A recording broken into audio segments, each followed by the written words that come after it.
হে এভৰিৱান, সম্পূৰ্ণ 42 বছৰ পাছত এখন অসমীয়া ছবিৰ সিকুৱেল আহিছে, য'ত নায়কৰ বাল্যকালৰ চৰিত্ৰত অভিনয় কৰিছিল বৰ্তমান অসমৰ মুখ্যমন্ত্ৰী ডক্টৰ হিমন্ত বিশ্ব শৰ্মাই। সময়ে গৰকা এটা কাহিনী, নাম শুনিলে অসমীয়াই নষ্টালজিক হৈ পৰে।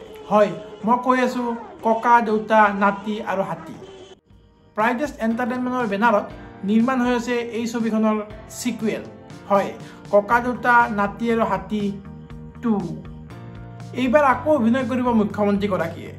অসমীয়া ছবি জগতত নৱসংযোজন ঘটিছে। চ' তাৰে কেইখনমান বেনাৰ পোষ্টাৰ আপোনালোকৰ সন্মুখত দেখাইছোঁ। চ' অনাগত ভিডিঅ'বিলাক আমি এই ছবিৰ বিষয়ত আলোচনা কৰিম। তো আহক ভিডিঅ'টো আৰম্ভ কৰোঁ। নমস্কাৰ, সকলোকে স্বাগতম জনাইছোঁ মোৰ ইউটিউব চেনেল চিত্ৰকথা উইথ কাৰ্তিক। চন আছিল 1983। নিপ বৰুৱাৰ পৰিচালনা আৰু এন.চি. দত্তৰ প্ৰযোজনাত 80ৰ দশকত জনপ্ৰিয়তা লাভ কৰা ছবি ককা দেউতা নাতি আৰু হাতী। ছবিখনত অভিনয় কৰিছিল সকলোৰে পৰিচিত শ্ৰদ্ধাৰ নিপন গোস্বামী, প্ৰাঞ্জল শইকীয়া, মৃদুলা বৰুৱাৰ লগতে বহুকেইগৰাকী শিল্পীয়ে।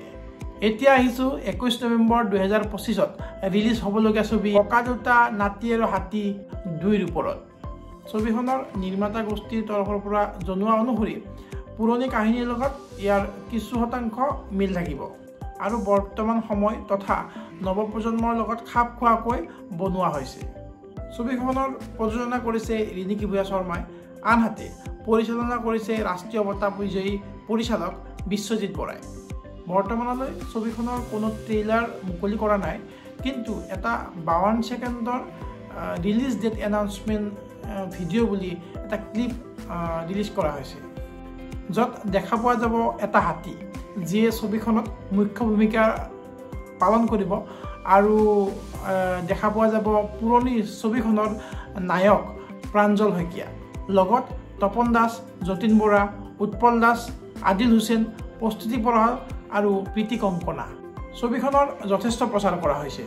ছ'চিয়েল মিডিয়াতো ছবিখনে বহুত সমাদৰ লাভ কৰিছে।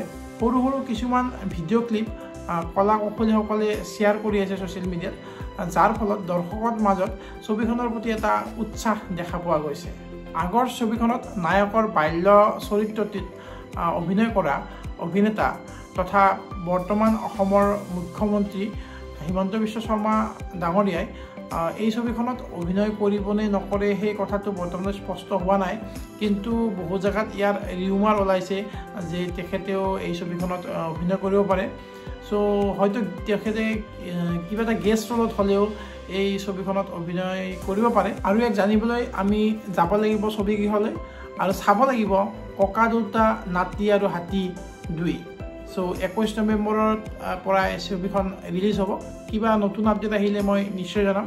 মোৰ ইনষ্টাগ্ৰাম আৰু ফেচবুক পেজত আপোনালোকে ইয়াৰ নতুন আপডেটবিলাক পাই থাকিব। ইমানলৈ ভিডিঅ'টো চাই আছে যদি লাইক এটা কৰি যাব, আৰু যদি ভিডিঅ'টো ভাল লাগিছে বা আনক যদি দেখাব বিচাৰিছে তেতিয়াহ'লে শ্বেয়াৰ কৰিব। এনেকুৱা ভিডিঅ' পাই থাকিবলৈ মোৰ চেনেলটো ছাবস্ক্ৰাইব কৰি থ'ব। শেষত জয়টো অসমীয়া ছবি জগত, জয় অসম। ধন্যবাদ।